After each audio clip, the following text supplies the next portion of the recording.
এটার দাম কত? এইটা নিলে 1800 টাকা, আর এইটা যদি নেন একদম 800 টাকা।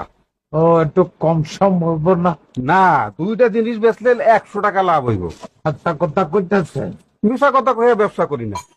ও আচ্ছা, তাহলে এক কাজ করি, এই যে এই চাল পড়াটা আছে না, হ্যাঁ, এটা একটু খাবি।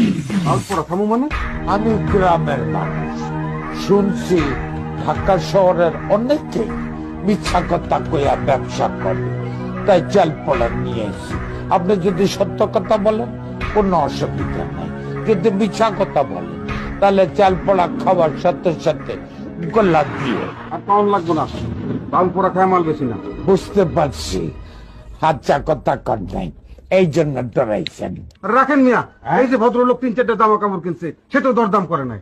ও, ওনার টাকার মধ্যেও বেজাল।